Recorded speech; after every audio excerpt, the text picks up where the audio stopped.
الصلاۃ والسلام علیک یا رسول اللہ وعلی آلک و اصحابک یا حبیب اللہ۔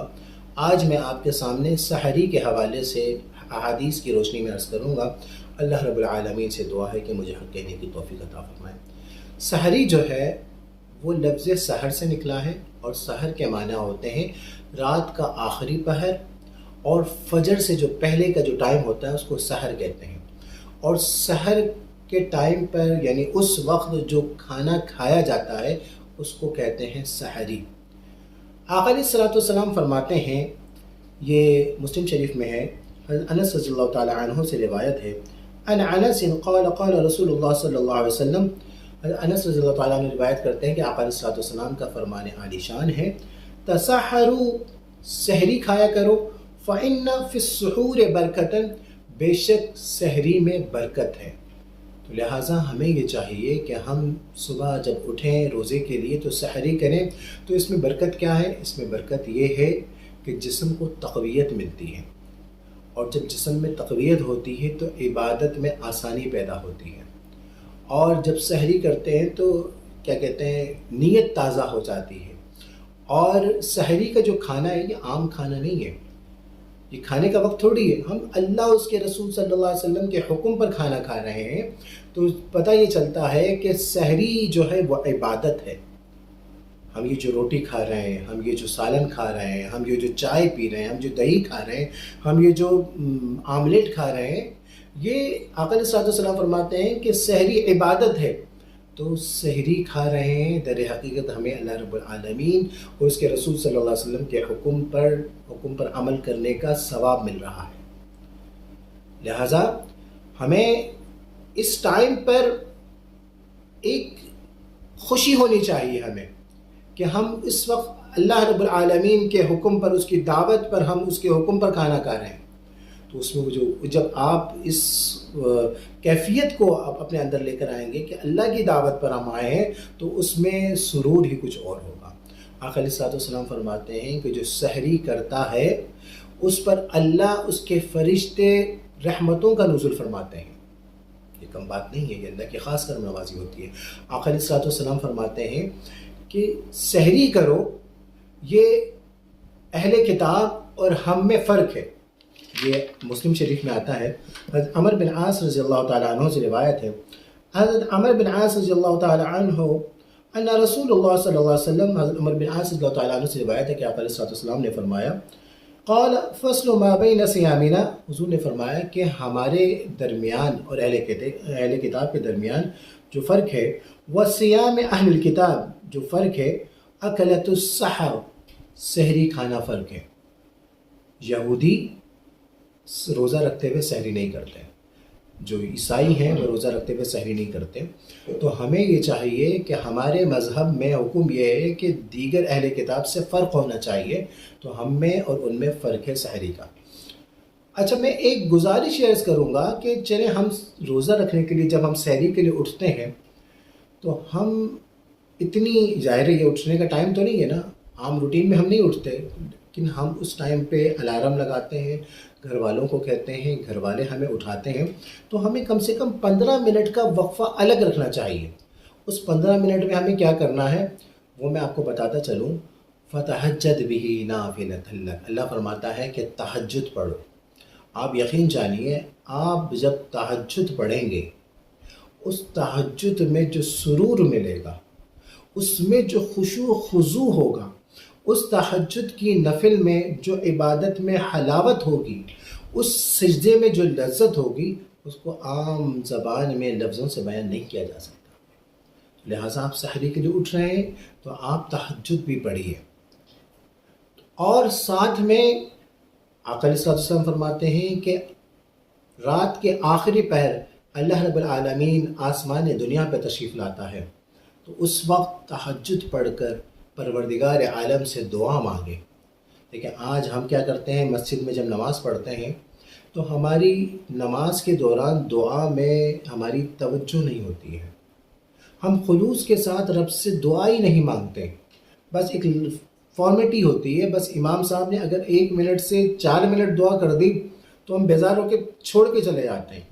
لیکن جب تہجد میں ہم اپنی مرضی سے رب سے دعا کریں گے، رب کی توجہ کامل ہوگی، اور اس وقت ہم خلوص کے ساتھ دعا مانگیں کہ یہ پروردگار عالم ہمیں رزق عطا فرما، اور رزق میں برکت عطا فرما، رزق میں وسعت عطا فرما، ہمیں صحت عطا فرما۔ ہم اپنے لیے بھی مانگیں، ہم اپنے پاکستان کے لیے بھی دعا مانگیں، اپنے اہل و عیال کے لیے بھی دعا مانگیں، تو انشاءاللہ العزیز وہ دعا قبول ہی قبول مقبول ہے، کیونکہ وہ مستجاب الدعوات، وہ مقبول ٹائم، وہ دعا کا مقبول ٹائم ہوتا ہے۔ تو لہٰذا ہمیں یہ چاہیے کہ جب ہم سحری کے ساتھ تہجد بھی پڑھیں اور رب کے ساتھ خلوص سے دعا بھی مانگیں تو سونے پہ سہاگا ہو جاتا ہے۔ اب ہوتا کیا ہے کہ بہت سے لوگ سحری کے لیے اٹھتے ہیں اور 10-15-20 منٹ کا وقفہ گیپ بھی رکھتے ہیں، لیکن وہ تہجد کے لیے نہیں رکھتے وہ ٹائم، وہ دعا کے لیے، وہ استغفار کے لیے، وہ درود کے لیے وہ ٹائم نہیں ہوتا۔ ان کا ٹائم کس لیے ہوتا ہے؟ سگریٹ کے لیے، گٹکا کھانے کے لیے، ماوا کھانے کے لیے۔ اور یہ جو ماوا، جس نے نام ماوا رکھا ہے نا، مجھے تو اگر پتہ چلے نا کس نے رکھا، اس کی میں پٹائی کروں۔ اتنی گندی چیز کا نام ماوا رکھ دیا۔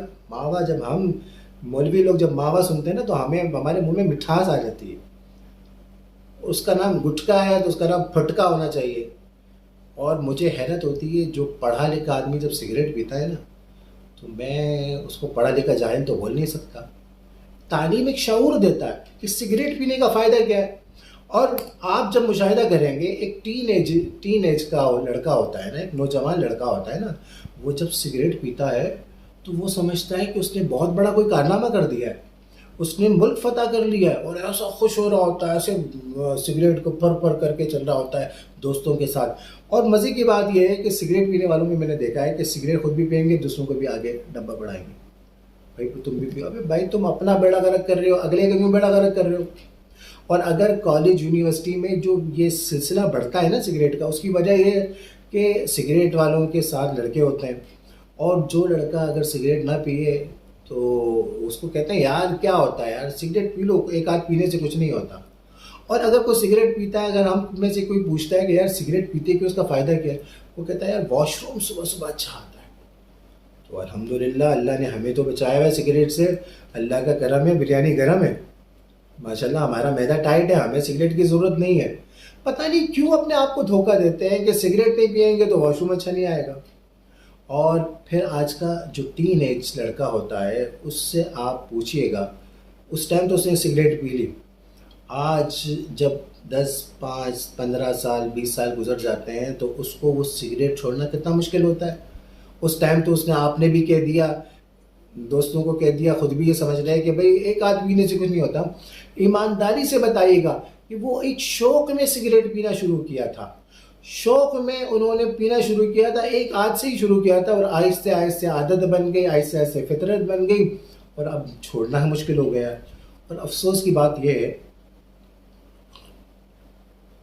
جب بچے اپنے ماں باپ کو سگریٹ پیتے ہوئے دیکھتے ہیں نا، تو بچوں کے پیرنٹس سب سے پہلے آئیڈیل ہوتے ہیں۔ ان کو باہر کی دنیا تو پتہ نہیں ہوتی ہے کہ وہ ان کے ماں باپ کیسے ہیں۔ وہ جب ماں باپ کو دیکھتے ہیں سگریٹ پیتے ہوئے تو وہ کیا کرتے ہیں، کبھی پین اٹھائیں گے، یوں کر کے یوں کر رہے ہوں گے، کبھی پیسوں کو یوں گول گھما کے اور لمبا کر کے اس کو یوں کر کے یوں کر رہے ہوں گے، خوش ہو رہے ہوتے ہیں۔ اور کبھی کبھی تو میں نے تو یہ بھی سنا ہے کہ بچے ماں باپ کے جو ٹوٹے ہوتے ہیں نا سگریٹ کے، وہ اٹھا کے پی رہے ہوتے ہیں۔ تو خدا را ایسا کام کرتے کیوں ہو کہ تم خود تو برباد ہو رہے ہو، تمہاری اور نسل بھی برباد ہو رہی ہے۔ اور جس گٹکا ماوا کھاتے ہیں نا، مجھے بڑی حیرت ہوتی ہے، اچھا خاصا ہٹا کٹا بندہ لگ رہا ہوگا، دکھنے میں اچھے صاف ستھرے کپڑے پہنے ہوئے ہوں گے، دکھنے میں چمک رہا ہوگا، لیکن جیسے ہی منہ کھولے گا سارا ستیہ ناش ہو جاتا ہے۔ یار اللہ نے ایک چہرہ پہ ایک نور دیا ہے، چہرہ اچھا ہٹا کٹا صحت دی ہے، اور مجھے حیرت ہوتی ہے وہی بندہ اپنے بچے کو چوم رہا ہوتا ہے۔ یہ سگریٹ گٹکے ماوے میں جراثیم نہیں ہے، وہ بچہ ہے، اس کے اندر جراثیم جائیں گے، تو ایسا کام کیوں کرتے ہو؟ ارے گھن آتی ہے یار، گٹکے ماوے والے جب منہ کھولتا ہے نا گھن آتی ہے۔ ارے آپ کے ساتھ بچے کو تو پتہ نہیں، آپ نے اس کو گود میں اٹھا کے اس کو چوم لیا، آپ کے کوئی اور قریب جائے گا، اس کو کتنی گھن آئے گی؟ میں اشارتاً بات کر رہا ہوں، سمجھدار ہو آپ لوگ، سمجھ جاؤ۔ آپ کے قریب اگر کوئی آ رہا ہے، آپ اگر کسی کے قریب جا رہے ہو تو وہ گھن کھا رہا ہوگا. لہٰذا گٹکا، ماوا، سگریٹ، ان چیزوں سے بچے. 10-15 منٹ ان چیزوں سے نکالتے ہیں نا سحری میں کہ ہم اس ٹائم یہ چیزیں کریں گے، تو خدا را جہاں پر رمضان میں سحری سے لے کر افطاری تک تقریباً 12:30 پونے 13 گھنٹے روکتے ہیں نا، اور اس کے بعد یعنی افطار سے لے کے تراویح تک کتنا ٹائم ہوتا ہے؟ چند گھنٹے ہوتے ہیں. اس کے بعد بندہ سو جاتا ہے، پھر سحری اٹھتا ہے. تو جہاں پر بہترین ٹائم ہے رمضان المبارک میں ان چیزوں سے بچنے کا، لہٰذا پہلے ارادہ جو ہے نا مکمل ہونا چاہیے، مضبوط ہونا چاہیے، عزم ہونا چاہیے.